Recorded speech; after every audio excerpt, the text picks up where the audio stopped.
guys, so today we're gonna be doing another foundation review, and this is on a sibling, is that a thing? Two foundations, like one matte, one dewy. I guess they're siblings because they're from the same family and from the same company. So yeah, today we're gonna be doing a sibling foundation review of a brand that I really do love. But of course, before we jump into it and before I reveal everything, which you will probably already know by the title, but yeah, make sure to follow me on my social media. They will be down here to chat with me or just get sneak peeks of the new videos, and of course vote sometimes for the new videos as well. And of course, make sure to subscribe to my channel and click the little bell notification button to get notified whenever I upload next. I upload a lot of drugstore reviews and tutorials, but of course, without further ado, let's get straight into the review.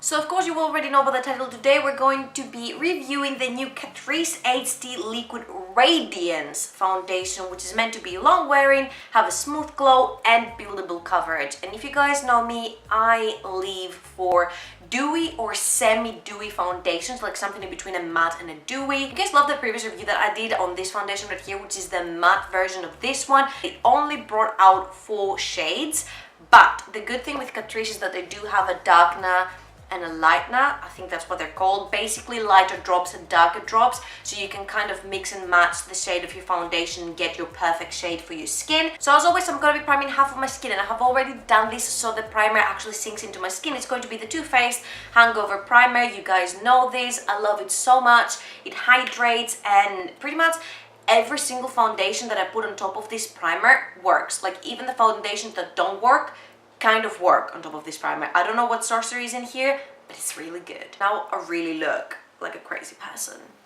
Excuse that. Alright, if you guys are new to my reviews, I always use a sponge to apply my foundations. Usually I will use the original beauty blender, which mine looks like a wreck right now, but I promise I'll wash it every time. It's just stained. So I will either use the beauty blender or the essence sponge. And of course, I always use the same concealer and the same powder on top of the foundation, just to see how it acts with the powder and the concealer that I really love. And of course, at the end, I set it because sometimes a setting spray can make or break a foundation. So first I'm gonna start with the unprimed side, so I don't transfer any primer from the primed side to the unprimed if I start the other way around. And again, with this dropper, kind of very liquidy foundations, I have no clue how much to use on my face. But it says it has a buildable coverage, so I guess we'll start with that much. Oh. No. Wait. Don't go into my brow. There we go. Okay, I kind of saved it, I think. You know what? More is more. I'm just gonna use some more of this foundation. Just gonna start blending it out now.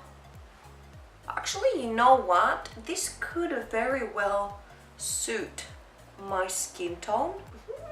I think it's a little bit too light for me, actually. I'm not crazy about the coverage right now, so I might try and just build it up a tiny bit. I'm not into super heavy coverage foundations, but I don't like super light coverage foundations either. I'm kind of like, you know, just hanging in between.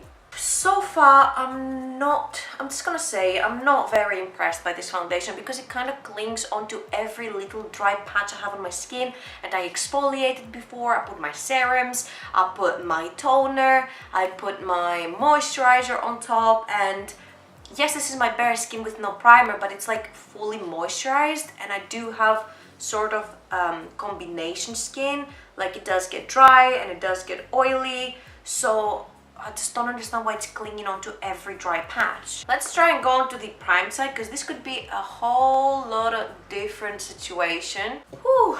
Okay, so we do have a tiny problem, which I'm going to explain right now. On the primed side, it looks so cakey. Like, I'm not even joking, it just looks so cakey. I really don't know. Like, we're gonna do the close-up as well, so you guys can check it out too. So once again, I've lowered the exposure so you guys can see exactly how the foundation looks on my face. And as you can see, it's looking so dry. Like, look here. This situation never happens. This is the prime side, and the Hangover Primer never acts like this with any foundation at all. I do prefer it on the unprimed side, I'm going to say that. On my nose, I feel like it's done a pretty okay job, but I do prefer, like, the matte one on the nose is godlike. And on my forehead, as you can see, it's also clinged on to dry patches right here, but the rest of my forehead is looking pretty normal. Around here, which is my problem area, like you can see it here. Oh my god. I really hope concealer fixes this, so let's get to it. Okay, I'm a little bit upset by the situation, I'm not gonna lie, but we have to move on to concealer powder. For concealer, I'm gonna be using the Catrice Liquid Camouflage Concealer. You guys know this is like my ride or die. This is what I do all of my reviews with. If you guys have seen my reviews, you know that even the worst foundations on my skin, this makes it look so much better. So let's have a look-see. Oh no, I think I'm running out. Guys, the more I work with this foundation, the more I start to dislike it. This is looking like I have the worst skin of my life, and I don't right now. For powder, you guys know it, I'm gonna be using the Coty Airspan Translucent Extra Coverage. Okay, I'm starting this straight away with a close-up. What is happening here? Look inside my brows, guys. This is like falling apart. You see here and here. Oh my god. It's creeping onto everything. Like, look here. Whoa. This is looking worse and worse. Look at this bit here. Like, this is crazy.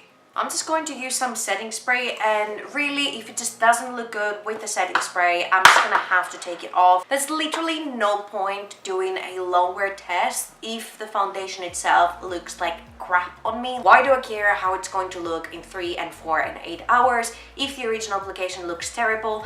And every time I was like putting powder, I did it with my sponge, like I pressed the powder into my skin. Every time I did that, the foundation was like picking off my skin. I don't even know what will happen when I start like buffing bronzer and stuff into my skin or highlighter. I'm just gonna put some setting spray, and if it does not act good with the setting spray, I'm just gonna have to take it completely off, and there's not going to be any check-ins, unfortunately.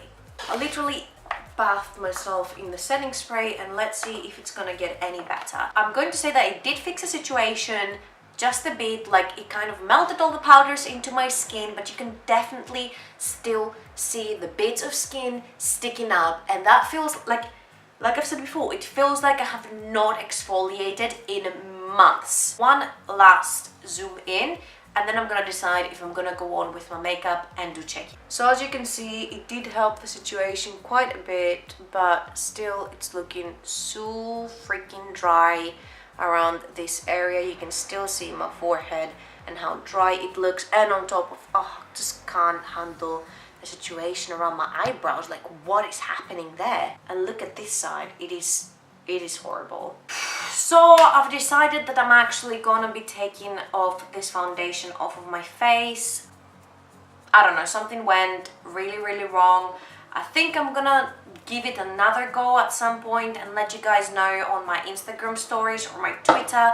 Handles for everything will be linked down below in the description if you're interested to know more about this foundation. But I just always like to be honest and upfront. I just don't think this is a foundation that works for me, I guess. I don't know if it will work for other skin tones or skin types, but for me, this doesn't work. This foundation makes me feel really bad. I would not go out at all wearing this foundation. It just makes me feel like I have the worst skin day of my life, and you guys have been giving me like compliments about how good my skin looks and to do my skincare, and I do believe that my skin is in a really good state right now. So I really don't believe that it's my skin that's creating this situation, or that I have dead skin, or that I need to exfoliate. The pictures that you see on my Instagram are completely untouched skin wise. Like, this is my actual skin and how it's taken in the picture, and I never filter it and I never edit it. So yeah, if I would have to take pictures with that, I would definitely have to edit them, and I'm not about that life, and I'm not about lying either. So Catrice HD Liquid Radiance,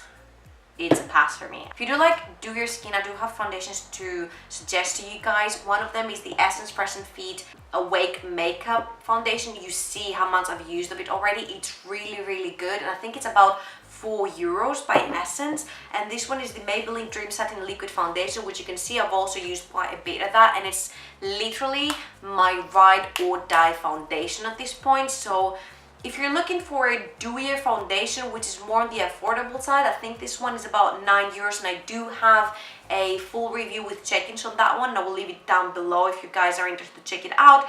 And this one, I've also tried it out on the video. I will leave this link down below as well, and this one is about €4. This is where I'm gonna wrap it up. Bad note on the Catrice foundation, but a good note on other dupes that are super affordable as well that you can get. I hope you guys enjoyed this video and this semi-review, let's call it, and I hope to see you on my next video. Bye bye!